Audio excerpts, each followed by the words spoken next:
Welcome to VMR Logics. My name is Balu. I am the faculty of General Studies and I am taking history in VMR Logics.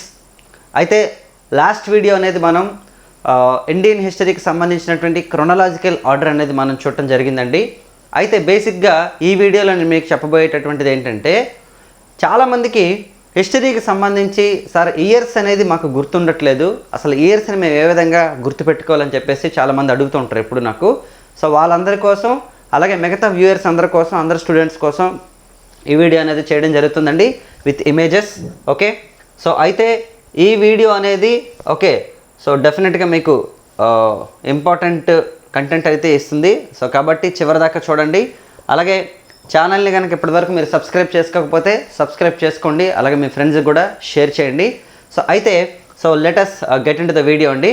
Okay, అయితే ఇయర్స్ని మనం ఎలా గుర్తుపెట్టుకోవాలని అంటే, జనరల్గా మనం tricks లేదా techniques చాలామంది ఎవరికి సంబంధించిన వాళ్ళు పెట్టుకుంటారండి. కాకపోతే మనం సబ్జెక్ట్లోనే టెక్నిక్స్ నేర్చుకుంటే బెటర్. అంటే అవుట్ ఆఫ్ టెక్నిక్స్ కాకుండా సబ్జెక్ట్లోనే దీనికి ఇంటర్లింకింగ్ అనమాట. How to interlink the years అనేది మనం డిస్కస్ చేద్దాం. దీన్ని మనం ఈజీ టిప్స్ అనొచ్చు లేదా టెక్నిక్స్ అనొచ్చు, వాట్ ఎవర్. ఓకేనండి. సో ఫస్ట్ ఆఫ్ ఆల్ చూద్దామండి. ఇక్కడ నేను కొన్ని ఇమేజెస్ ఇచ్చాను మీకు. ఫర్ ఎగ్జాంపుల్ తీసుకుంటే ఇక్కడ మనకి స్వామి వివేకానంద ఫోటో ఉంది, ఇక్కడ వచ్చేసి మనకి ఇందిరాగాంధీ గారి ఫోటో ఉంది, ఇది వచ్చేసి మనకి సూయేజ్ కెనాల్ ఫోటో ఉంది, ఇక్కడ వచ్చేసి మనకి వాస్కోడిగామ ఫోటో ఉంది, ఇక్కడ వచ్చేసి తైమూర్ అండినా తైమూర్ ఇలాంగ్ ఫోటో ఉంది. అలాగే నెక్స్ట్ వచ్చేసి ఇది మనకి మహాత్మా గాంధీ ఫోటో. అలాగే నెక్స్ట్ వచ్చేసి ఇది సిపాయిల తిరుగుబాటు 1857లో. ఓకే, ఇది వచ్చేసి మనకి battle of Plassey. Okay, so ఇవి మనకనమాట. సో ఫర్ ఎగ్జాంపుల్ ఇక్కడ నేను మీకు 2 సంవత్సరాలు ఇచ్చాను. మనం ఆల్రెడీ ఇద్దరు వ్యక్తుల గురించి చూసాం కదా. ఈ 1398 1498 కాన్సెప్ట్ ఏంటండి అంటే, ఇక్కడ ఎగ్జాక్ట్లీ రెండింటికి కూడా ఎన్ని సంవత్సరాల డిఫరెన్స్ ఉంది? ఓవరాల్గా మనం తీసుకుంటే 100 ఇయర్స్ డిఫరెన్స్ ఉంది కరెక్ట్గా కదండి. 100 సంవత్సరాల డిఫరెన్స్ ఉందండి. 1398లో ఏం జరిగింది మన భారతదేశ చరిత్రలో, 1498లో ఏం జరిగిందంటే, 1398లో ఏమైందట అంటే తైమూర్ దండయాత్ర జరిగిందండి. ఓకే, తైమూర్ ఎవరండి అంటే తైమూర్ ఇలాంగ్ అనే వ్యక్తి భారతదేశంలో ఢిల్లీ సుల్తాన్స్లో తుగ్లక్ వంశం పరిపాలిస్తున్నప్పుడు, తుగ్లక్ వంశంలో కూడా ఎవరంటే మనకి నసీరుద్దీన్ మహమ్మద్ షా తుగ్లక్ రూల్ చేస్తున్న టైంలో ఇండియా మీదకి అటాక్ చేస్తాడు. అదే తైమూర్ దండయాత్ర. భారతదేశం మీద జరిగినటువంటి అత్యంత భారీ దండయాత్ర అండి అది యాక్చువల్గాను. ఓకేనండి. సో ఇండియా మీద ఇప్పటిదాకా ఇటువంటి డిజాస్టర్ జరగలేదని చెప్తారు యాక్చువల్గాను. సో అయితే 1398లో మనకి తైమూర్ దండయాత్ర అనేది జరిగిందనమాట. సో నేను మేబీ క్లాస్ చెప్పేటప్పుడు లిటిల్ బిట్ స్పీడ్ చెప్తానండి. సో మీరు కొంచెం ఓపిక్గా నోట్స్ రాసుకోవాల్సి ఉంటుంది. Definitely every class will be very informative, right. So అయితే ఈ తైమూర్ దండయాత్ర అనేది మనకి 1398లో మనకి స్టార్ట్ అయిందనమాట. ఓకేనండి, జరిగిందండి. ఆ టైంలో ఢిల్లీ సుల్తాను నసీరుద్దీన్ మహమ్మద్ షా తుగ్లక్ ఏంటంటే గుజరాత్కి పారిపోతాడు అనమాట. ఓకేనమ్మా, గుజరాత్కి వెళ్ళిపోతాడు. సో ఇది చాలా ఇంపార్టెంట్ ఇయర్ ఇది యాక్చువల్గాను. ఎందుకంటే ఆల్మోస్ట్ ఢిల్లీ సుల్తాన్స్ డిక్లైన్ అయిపోవడానికి గల మేజర్ రీజన్ ఇది. ఇన్ఫ్యాక్ట్ ఢిల్లీ సుల్తాన్స్ డిక్లైర్ అవడానికి ఇంకొక రీజన్ ఏంటంటే మహమ్మద్ బిన్ తుగ్లక్ తలక రూలింగ్ యాక్చువల్గా. సో ఆ రూలింగ్ రిఫార్మ్స్ అన్ని మనం డిస్కస్ చేస్తాం కమింగ్ వీడియోస్లో. అయితే 1398లో తైమూర్ దండయాత్ర జరుగుతుందండి. సో ఎగ్జాక్ట్లీ దానికి 100 సంవత్సరాల తర్వాత భారతదేశానికి ఎవరు వచ్చారంటే వాస్కోడగామా వచ్చాడండి. ఓకే, వాస్కోడగామా ఎవరెంతకిన్నో he is the founder of sea route to India. ఓకేనండి, he discovered the sea route to India అండి వాస్కోడిగామా. 1498లో మనకి మే 17న ఓకేనండి కాలికట్ ప్రాంతానికి వచ్చాడండి. కాలికట్ ప్రాంతాన్ని అప్పటికి జామోరిన్ వంశం పరిపాలిస్తుంది. ఆ వంశానికి చెందినటువంటి రాజు ఎవరంటే మనకి రాజా విక్రమవర్మ. ఈ జామోరిన్ అనేది యాక్చువల్గా అతని పేరు కాదు, అతని యొక్క వంశం పేరు అనమాట. ఎగ్జాంపుల్ తీసుకుంటే దాని గురించి ఇబన్ బటూటా రాశాడు అనమాట. ఇబన్ బటూటా ఎవరు మనకి మహమ్మద్ బిన్ తుగ్లక్ టైంలో మొరాకో అనే దేశం నుంచి వచ్చినటువంటి టూరిస్ట్ అనమాట ఇబన్ బటూటా. అతన్ని ఢిల్లీలో జడ్జిగా అపాయింట్ చేశాడు మహమ్మద్ బిన్ తుగ్లక్. సో కాబట్టి వాస్కోడిగామా 1498లో వచ్చినప్పుడు ఓకేనండి అక్కడికి రాజు ఎవరండి అంటే మనకి అప్పటికి రాజు ఎవరంటే మనకి జామోరిన్ అనమాట, లేదా మనకి రాజా విక్రమవర్మ. సో ఇక్కడ మీరు అండర్స్టాండ్ చేసుకుంటే నేను ఈ 2 సంవత్సరాలను బేస్ చేసుకొని మీకు చాలా ఇన్ఫర్మేషన్ ఇచ్చాను కదా. సో తైమూర్ దండయాత్ర జరిగిన తర్వాత ఎవరు వచ్చారు? సయ్యద్ డైనస్టీ వచ్చింది రూలింగ్లో కదా. సయ్యద్ డైనస్టీని ఎవరంటే కిజిరి ఖాన్ సయ్యద్ ప్రారంభించాడండి. కిజిరి ఖాన్ సయ్యద్ 1414లో ప్రారంభించడం జరిగిందనమాట కిజిరి ఖాన్ సయ్యద్. ఈ కిజిరి ఖాన్ సయ్యద్ ఎవరంటే తైమూర్ యొక్క అసిస్టెంట్ అనమాట యాక్చువల్గా. అంటే మనం 2 సంవత్సరాల్లో so we have gained lot of information, right అండి. So we have gained lot of information in the 2 years అనమాట, రైట్. సో అలాగే నెక్స్ట్ స్లైడ్ చూద్దామండి. ఓకే, నెక్స్ట్ స్లైడ్లోకి వెళ్దాం. సో ఈ స్లైడ్లో మనం డిస్కస్ చేసేది ఏంటంటే ఇక్కడ మనకి 2 సంవత్సరాలు కనిపిస్తున్నాయి. ఒకటి 1757, రెండోది వచ్చేసి మనకి 1857. ఇందాక మనం 100 years గ్యాప్తో 2 సంవత్సరాల్లో మనం ఒక ఇన్ఫర్మేషన్ డిస్కస్ చేసాం, 1498, 1398. సో ఇక్కడ 1757 ఏంటి? ఇంకో విషయం ఏంటంటే మీకు ఎవరికైనా సరే ఎడిషనల్ ఇన్ఫర్మేషన్ తెలిస్తే సో ఇదే ఇయర్కి సంబంధించి మీరు ఎన్నైనా సరే పెట్టవచ్చు కింద. ఓకే, నేను జస్ట్ నామినల్గా నేను మీకు కొన్ని చెప్తున్నాను, టెక్నిక్ ఇలా నేర్చుకుంటే మనకి హిస్టరీ బాగా గుర్తుంటుంది ఇంటర్లింక్ పెట్టుకుంటేని. మీకు ఎవరికైనా తెలిస్తే కిందని ఆ ఇయర్ మెన్షన్ చేయండి. వీలైతే మీరు ఒకసారి ఇంటర్నెట్లో చెక్ చేయండి. చెక్ చేయడం వల్ల మీకు ఒక క్వశ్చన్ కొత్తది తెలుస్తుంది కాబట్టి డెఫినెట్గా మీకు యూస్ఫుల్ ఉంటుంది ఇన్ఫర్మేషన్, రైట్ నాన్న. సో అయితే 1757లో ఏం జరిగింది? బ్యాటిల్ ఆఫ్ ప్లాసీ జరిగిందండి. ప్లాసీ యుద్ధం అనేది ఏంటి, ఎంత పాపులర్ అందరికీ తెలిసిందే. అసలు బ్రిటిష్ వాళ్ళ యొక్క ఎగ్జిస్టెన్స్ అనేది భారతదేశంలో ఉంది అంటే దానికి గల కారణం బ్యాటిల్ ఆఫ్ ప్లాసీ అండి. సిరాజుద్దౌలాకి అలాగే రాబర్ట్ క్లైవ్కి జరిగింది. 1757 జూన్ 23 జరిగింది. ఇదే సంవత్సరంలో ఆంధ్రప్రదేశ్లో బొబ్బుల యుద్ధం జరిగింది 1757 జనవరిలో కదా. ఇన్ఫ్యాక్ట్ January 14th అనుకుంటున్నాం మోస్ట్లీ, రైట్. సో మనకి బొబ్బుల యుద్ధం కూడా అదే మనకి ఇయర్లో జరిగింది.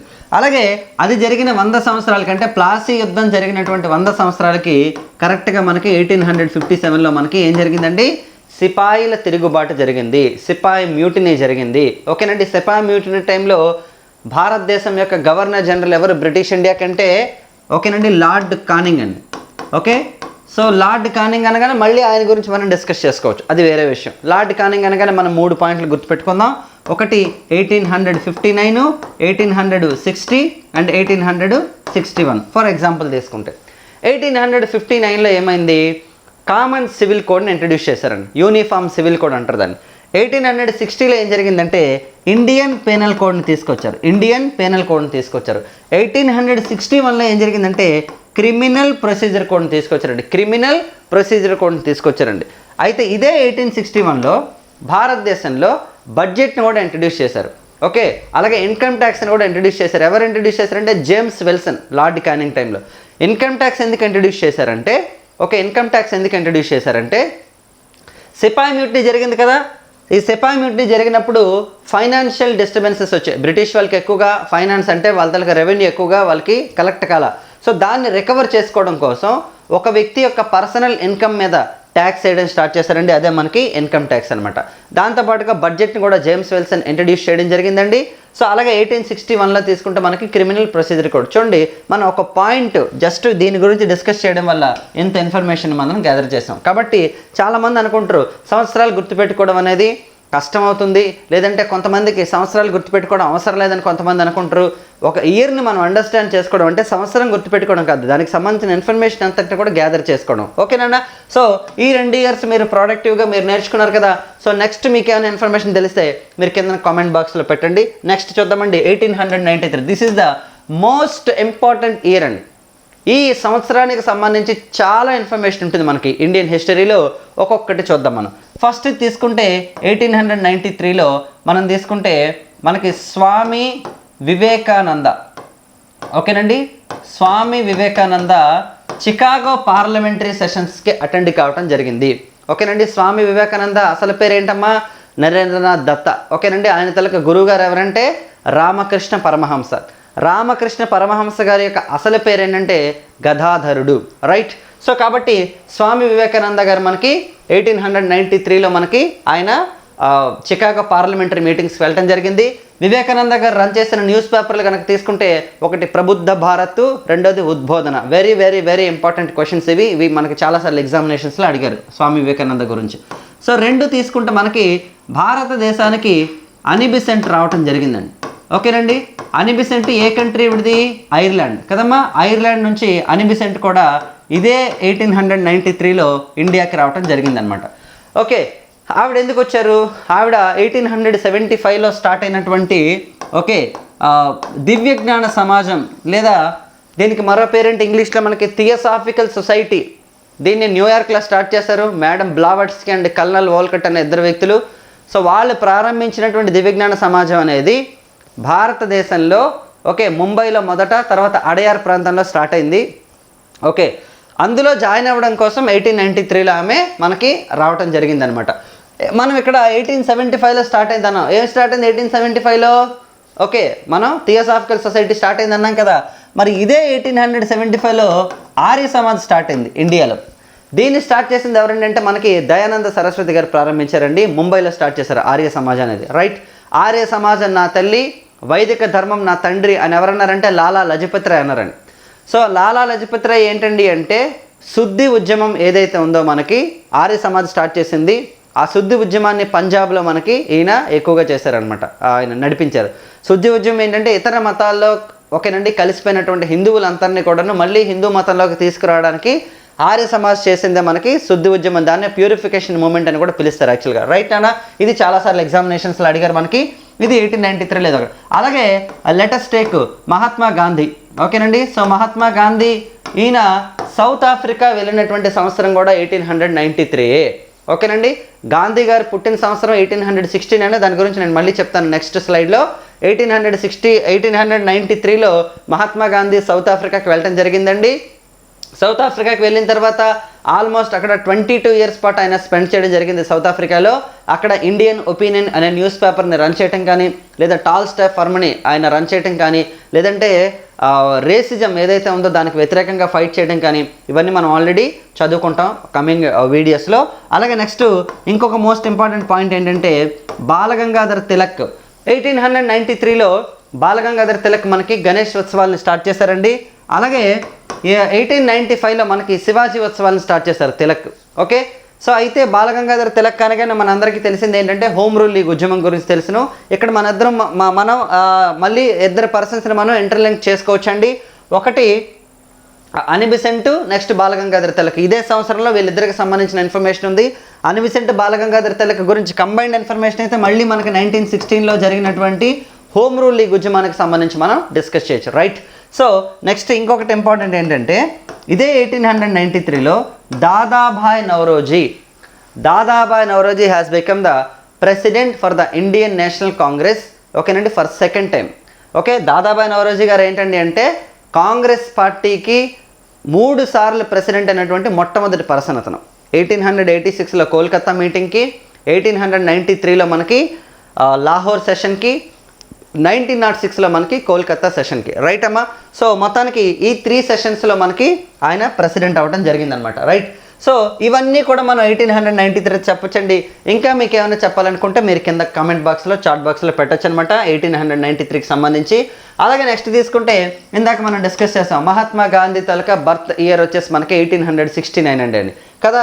గాంధీ గారు 1869 అక్టోబర్ 2న మనకి గుజరాత్లోని పోర్బందర్లో జన్మించారండి. అయితే ఇదే 1869లో ఓకేనండి సూయజ్ కెనాల్ స్టార్ట్ అయిందండి. సూయజ్ కెనాల్ తాలూకా స్పెషాలిటీ ఏంటి? ప్రపంచంలోనే లార్జెస్ట్ కెనాల్ ఇది. ఓకేనమ్మా, సూయజ్ కెనాల్ 1869లో స్టార్ట్ అయిందండి. అయితే ఇదే 1869లో స్టార్ట్ అయినటువంటి సూయజ్ కెనాల్ని నేషనలైజేషన్ చేసింది ఈజిప్ట్ ప్రభుత్వం 1956లో. ఓకే, సూయజ్ కెనాల్ని నేషనలైజ్ చేసింది ఎప్పుడంటే 1956. అందరూ వాడేసుకుంటున్నారు సూయజ్ కెనాల్, అందరూ వాడుకోవడం వల్ల ఈజిప్ట్ ప్రాంతానికి ఇబ్బంది అవుతుందని చెప్పి వాళ్ళు జాతీయం చేస్తారు 1956లో. మరి జాతీయం 1956 అనగానే we should remember that okay ఇండియాలో ఎల్ఐసిని నేషనలైజ్ చేశారు. ఎగ్జాక్ట్లీ 1956లో life insurance corporation of India nationalized by Jawaharlal Nehru. ఓకేనండి, సో ఆయన గవర్నమెంట్లో మనకి ఎల్ఐసిని నేషనలైజ్ చేశారండి సెకండ్ 5-year ప్లాన్లో. అలాగే ఎల్ఐసిని నేషనలైజ్ చేసింది మనకి ఇప్పుడైతే అదే 1973లో మనకి జనరల్ ఇన్సూరెన్స్ కార్పొరేషన్ ఆఫ్ ఇండియాని మనకి నేషనలైజ్ చేశారు. అంటే ఒక సంవత్సరం హిస్టరీలో సంవత్సరాన్ని తీసుకొని మనం ఏ విధంగా మనం చాలా వరకు దాన్ని ఇంప్రూవ్ చేసుకోవచ్చు సబ్జెక్ట్ని అన్నది. ఎగ్జాక్ట్లీ 1869 తర్వాత మనకు ఒక 100 సంవత్సరాలు కలిపితే this is the most important year అండి 1969 అనమాట. ఓకేనా, 1969 ఏం చెప్తుందంటే మనకి ఓకే ఇందులో మనకి భారతదేశంలో 14 బ్యాంక్స్ని మనకి నేషనలైజ్ చేయడం జరిగిందండి. ఓకేనండి, 14 బ్యాంకులను మనకి ఇండియాలో నేషనలైజేషన్ చేయడం జరిగిందనమాట. ఇందాక నేను చూపించిన ఇమేజ్ కూడా బ్యాంక్స్ నేషనలైజేషన్ కూడా. అలాగే 2 తీసుకుంటే మనకి నీల్ ఆర్మ్స్ట్రాంగ్ మొదటిసారిగా చంద్రుడి మీదకి వెళ్ళటం జరిగిందనమాట. నీల్ ఆర్మ్స్ట్రాంగ్ మొదటిసారిగా మనకి చంద్రుడి మీదకి వెళ్ళటం జరిగిందండి. అది కూడా మనకి 1969లోనే జరిగిందండి. అలాగే నెక్స్ట్ తీసుకుంటే భారతదేశంలో లీడ్ బ్యాంక్ అనేటటువంటి ఒక స్కీమ్ని ప్రారంభించారండి. లీడ్ బ్యాంక్ స్కీమ్ని మనకి 1969లో స్టార్ట్ చేశారనమాట. ఇది ఏంటంటే ఫైనాన్షియల్ ఇంక్లూజన్ కోసం, అంటే బ్యాంకింగ్ సెక్టార్ని డెవలప్ చేయడం కోసం ఇందిరాగాంధీ గారి ప్రభుత్వం మనకి ఓకేనండి లీడ్ బ్యాంక్ స్కీమ్ని మనకి స్టార్ట్ చేయడం జరిగిందనమాట 1969లో, రైట్. అలాగే నెక్స్ట్ తీసుకుంటే మనకి ఇదే 1969లో మళ్ళీ ఏం జరిగిందంటే ఇండియాలో దాదా సాహెబ్ ఫాల్కే అవార్డుని స్టార్ట్ చేశారు ఇండియాలో. Dadasaheb Phalke award started in the year 1969 అండి. ఓకే, మనకి శ్రీమతి దేవికా రాణి రోరిచ్ అనే పర్సన్కి ఫస్ట్ ఇవ్వడం జరిగిందనమాట. దాదాసాహెబ్ ఎవరెంతకిన్నో, దాదాసాహెబ్ ఎవరంటే మనకి భారతదేశంలో ఫస్ట్ సైలెంట్ ఫిల్మ్ అయినటువంటి రాజా హరిశ్చంద్ర సినిమాని మనకి ఇచ్చినటువంటి వ్యక్తి అనమాట. 1913లో జరిగిందండి.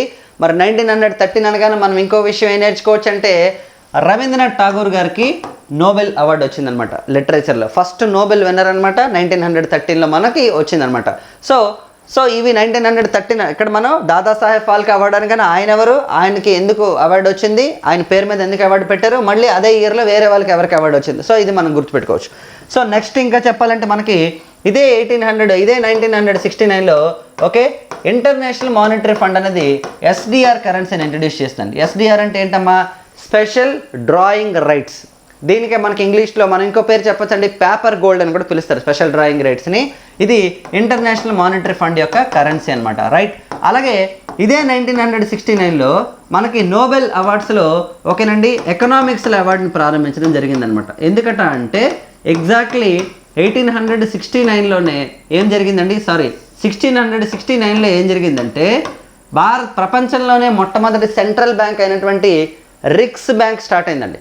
దాన్ని స్వీడన్ రిక్స్ బ్యాంక్ అంటారండి. ప్రపంచంలో ఇప్పుడు మనకి ఇండియాలో తీసుకుంటే మన యొక్క సెంట్రల్ బ్యాంక్ వచ్చేసి రిజర్వ్ బ్యాంక్ ఆఫ్ ఇండియా. అలా ప్రపంచంలో మొట్టమొదటి సెంట్రల్ బ్యాంక్ ఏంటండి అంటే Riksbank of the Sweden అండి. ఈ Riksbank of the Sweden 1669లో స్టార్ట్ అయిందండి. ఇప్పుడు వచ్చేసి ఇది 300 ఇయర్స్ కంప్లీట్ చేసుకున్నటువంటి సందర్భంగా ఎకనామిక్స్లో మనకి నోబెల్ అవార్డుని మనకి ప్రారంభించారనమాట. సో ఎకానమీలో నోబెల్ అవార్డు అనగానే మళ్ళీ మనకి ఇండియాలో ఎవరున్నారంటే మనకి 1998లో అమర్త్య సేన్ గారికి, అలాగే 2019లో కూడా మనకి భారతదేశం తరపున నోబెల్ అవార్డు అనేది అభిజిత్ ముఖర్జీ గారికి రావడం జరిగిందండి. సో కాబట్టి ఇలా మనం డిస్కస్ చేసుకుంటూ ఉండొచ్చు అనమాట. సో చూడండి, నేను ప్రతి ఇయర్కి కూడా మీకు చాలా ఇన్ఫర్మేషన్ అనేది ఇవ్వడం జరిగిందండి. So we have discussed about Swami Vivekananda and nationalization of 14 banks and Suez canal and Vasco da Gama and Timur attack and Mahatma Gandhi, next అలాగే 1857 రివోల్ట్, అలాగే నెక్స్ట్ వచ్చేసి బ్యాటిల్ ఆఫ్ ప్లాసీ కదమ్మా. So these are all we have discussed అండి. In my coming వీడియోస్లో కూడా మీకు ఇంకా information ఇవ్వడానికి నేను ట్రై చేస్తాను. ఓకే, ఈ వీడియో కనుక మీకు నచ్చినట్లయితే ఈ ఛానల్ మీరు సబ్స్క్రైబ్ చేసుకోండి, మీ ఫ్రెండ్స్కి షేర్ చేయండి. And my name is Balu. Thank you.